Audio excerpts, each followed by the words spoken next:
मार्गदर्शन और माननीय गृह एवं सहकारिता मंत्री श्री अमित शाह के नेतृत्व में देश में सहकारी आंदोलन को मजबूत करने और सहकारी समितियों के सदस्यों के हितों की रक्षा के लिए अनेक पहल की हैं।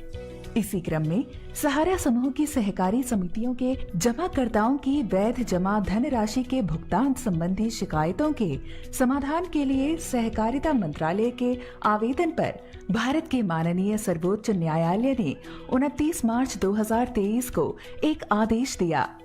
इसके तहत माननीय सर्वोच्च न्यायालय ने सहारा समूह की सहकारी समितियों के वास्तविक जमाकर्ताओं के वैध देयों के भुगतान के लिए सहारा सेबी रिफंड खाते से 5,000 करोड़ रुपए सहकारी समितियों के केंद्रीय रजिस्ट्रार CRCS को हस्तांतरित किए जाने का आदेश दिया। तदनुसार Sahara credit cooperative society limited, Saharayan universal multipurpose society limited, Hamara India credit cooperative society limited और Stars multipurpose cooperative society limited के प्रामाणिक जमाकर्ताओं द्वारा दावे प्रस्तुत करने के लिए एक ऑनलाइन पोर्टल विकसित किया गया है। पोर्टल के माध्यम से रिफंड की पूरी प्रक्रिया डिजिटल, उपयोगकर्ता की सुविधानुरूप, कुशल और पारदर्शी है, जिसमें आवश्यक जांच और संतुलन शामिल है ताकि ये सुनिश्चित किया जा सके कि केवल वास्तविक जमाकर्ताओं की वैध जमा राशि का ही भुगतान किया जाए।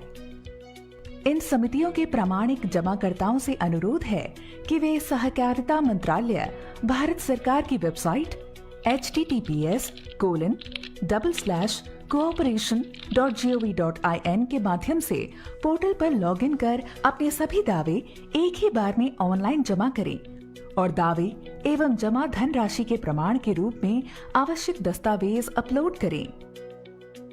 आवेदकों के पास आधार से जुड़ा मोबाइल नंबर और आधार से जुड़ा बैंक खाता होना चाहिए। ऑनलाइन जमा किए गए आवेदन को सहारा समूह की समिति द्वारा 30 दिनों के अंदर सत्यापित किया जाएगा। इसके बाद अगले 15 दिनों के अंदर अर्थात ऑनलाइन दावा भरने के 45 दिनों के अंदर आवेदक को SMS और पोर्टल के माध्यम से सूचित किया जाएगा। सफल दावों के मामले में धन की उपलब्धता के अनुसार भुगतान संबंधित बैंक खाते में जमा किया जाएगा। केवल ऑनलाइन पोर्टल के माध्यम से प्रस्तुत किए गए दावों पर ही विचार किया जाएगा। रिफंड प्रक्रिया में सहायता के लिए 4 वरिष्ठ विशेष कार्याधिकारी OSD नियुक्त किए गए हैं। रिफंड की पूरी प्रक्रिया माननीय सर्वोच्च न्यायालय के पूर्व न्यायाधीश न्यायमूर्ति R सुभाष रेड्डी के पर्यवेक्षण एवं निगरानी में श्री गौरव अग्रवाल एमिकस क्यूरी की सहायता से की जाएगी।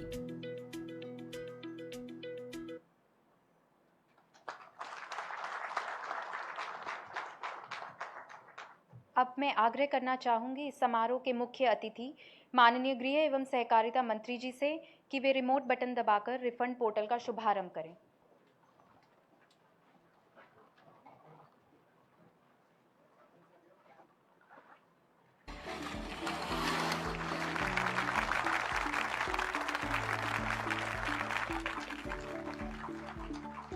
CRCS रिफंड पोर्टल में आपका स्वागत है। कोई भी जमाकर्ता जिसने 22 मार्च 2022 से पहले पैसा जमा किया हो, Sahara credit cooperative society limited Lucknow, Sahara universal multipurpose society limited Bhopal, Hamara India credit cooperative society limited Kolkata और 29 मार्च 2023 से पहले Stars multipurpose cooperative society limited Hyderabad में जिनका बकाया देय प्राप्य है, अपना दावा प्रस्तुत करने के लिए 6 आसान चरणों में पोर्टल में पंजीकरण कर सकते हैं। पंजीकरण के लिए आपके पास अपना आधार से जुड़ा मोबाइल नंबर और एक बैंक खाता नंबर आपके आधार से जुड़ा होना चाहिए। पंजीकरण शुरू करने के लिए कृपया रिफंड पोर्टल के होम पेज पर जाएं और जमाकर्ता पंजीकरण पर क्लिक करें। पंजीकरण पृष्ठ पर उल्लिखित विवरण सही ढंग से भरें। OTP प्राप्त करें। प्राप्त OTP दर्ज करें। सत्यापित OTP पर क्लिक करें और एक बार OTP सत्यापित हो जाने पर आप पोर्टल में पंजीकृत हो जाएंगे। पंजीकरण के बाद कृपया लॉगिन के अंतर्गत जमाकर्ता लॉगिन लिंक पर क्लिक करें। अपना आधार नंबर दर्ज करें। दावे को सत्यापित करने और संसाधित करने के लिए आधार में दिए गए अपने व्यक्तिगत विवरण का उपयोग करने के लिए अपनी सहमति दें। मैं सहमत हूँ बटन पर क्लिक करके अपनी सहमति देने से पहले शर्तों को ध्यान से पढ़ें। आपका आधार विवरण आपको दिखाया जाएगा। इसके अतिरिक्त आधार सीडिंग की स्थिति और बैंक का नाम जहां आपको अपनी दावा राशि प्राप्त होगी भी आपको दिखाई जाएगी। इसके बाद जमा प्रमाण पत्र की प्रति सहित सभी विवरणों के साथ दावा अनुरोध फॉर्म भरें। सुनिश्चित करें कि आपके दावे पर कार्यवाही करने के लिए आपकी जमा संख्या और अन्य विवरण फोटो में स्पष्ट रूप से दिखाई दे रहे हैं। सभी सोसाइटियों में सभी दावा विवरणों को एक एक करके जोड़कर उन सभी जमाओं का विवरण दें जहां आपका बकाया है। यदि सभी सोसाइटियों में कुल रिफंड दावा राशि ₹50,000 और इससे अधिक है तो कृपया अपना पैन नंबर दें। एक बार जमा राशि के सभी विवरण दर्ज हो जाने के बाद सभी सोसाइटी में दावा किए गए डाटा को सत्यापित करें, क्योंकि दावा प्रपत्र जमा होने के बाद आप इसके पश्चात और आगे दावे नहीं जोड़ सकते हैं। सत्यापन के बाद दावा प्रपत्र डाउनलोड करें, अपनी नवीनतम फोटो चिपकाएं और फोटो के साथ साथ फॉर्म पर विधिवत हस्ताक्षर करें। दावा प्रपत्र अपलोड करें और जमा करें। दावा सफलतापूर्वक प्रस्तुत करने पर आपके पंजीकृत मोबाइल नंबर पर SMS भेजा जाएगा। आपका दावा संबंधित सहारा सोसाइटी द्वारा 30 दिनों में सत्यापित किया जाएगा। फिर ऑडिटर OSD और CRCS प्राधिकृत अधिकारी आपके दावे पर अगले 15 दिनों में कार्यवाही करेंगे। अनुमोदन होने पर रिफंड राशि उपलब्धता के आधार पर सीधे आपके आधार से जुड़े बैंक खाते में जमा की जाएगी। फाइलिंग प्रक्रिया के दौरान यदि आपके कोई प्रश्न हैं, तो कृपया FAQ यूजर मैनुअल सेक्शन देखें। धन्यवाद।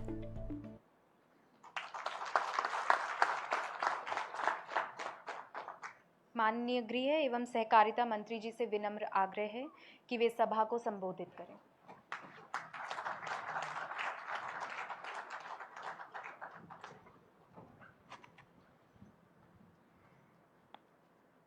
आज के इस छोटे मगर बहुत महत्वपूर्ण कार्यक्रम में उपस्थित सुप्रीम कोर्ट के निवर्तमान न्यायमूर्ति श्रीमान सुभाष रेड्डी जी, मेरे साथी मंत्री श्रीमान BL वर्मा जी, सचिव सहकारिता Shri Gyanesh Kumar ji, Shri Vijay Kumar ji, Shri Manoj Mittal MD CEO IFCI limited, Shrimati P Lakshmi MD SDMS और आज इस कार्यक्रम में उपस्थित सहकारिता विभाग के सभी अधिकारी कर्मचारी गण और कुछ प्रतिनिधि जिनको सालों से सहारा ग्रुप की ये 4 क्रेडिट सोसाइटियों में जिनकी राशि लंबित हो गई है, स्थगित हो गई, आप सभी का आज के कार्यक्रम में मैं हृदय से स्वागत करता हूं।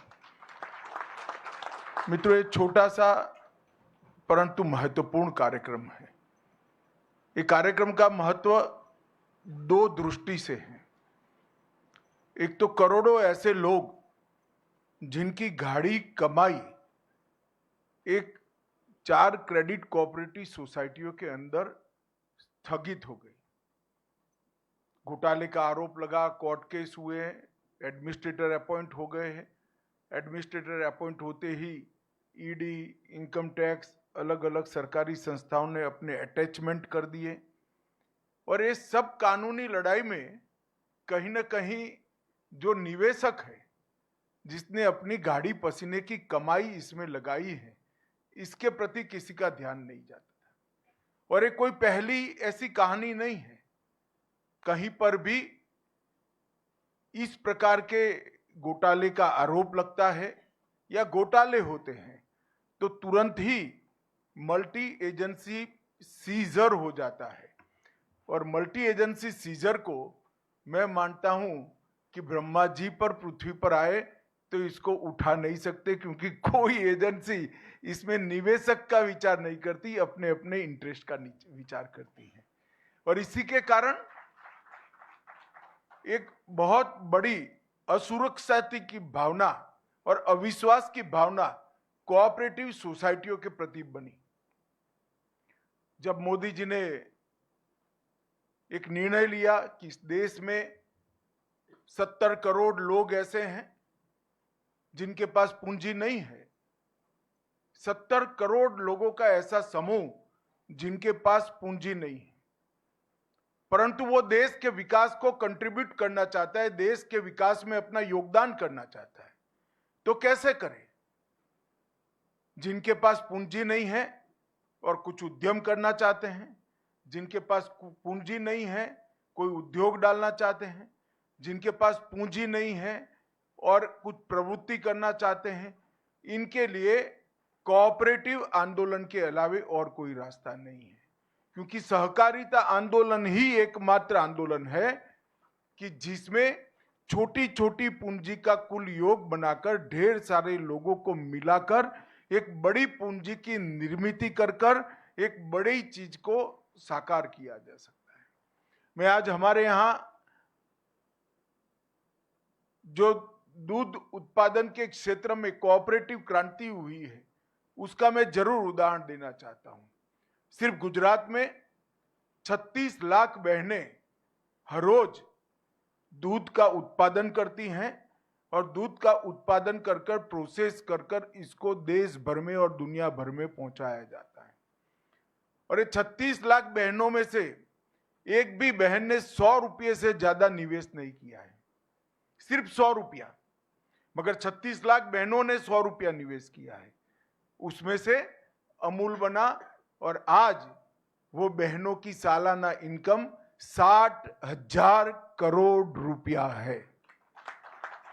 कोई कल्पना नहीं कर सकता कि 100 रुपये के निवेश से और 100 रुपये वाली 36 लाख महिलाओं, जिसमें से ज्यादातर एसएससी पास भी नहीं है, वो इकट्ठा होती हैं, कोऑपरेटिव सोसाइटीज बनाती है, फिर जिला कोऑपरेटिव यूनियन बनते हैं, फिर फेडरेशन बनता है और अंत इसका ये आता है कि देश भर में दूध की कमी को वो महिलाएं समाप्त करती हैं और इसके साथ साथ 60,000 रुपये का इनकम सालाना वो करते हैं।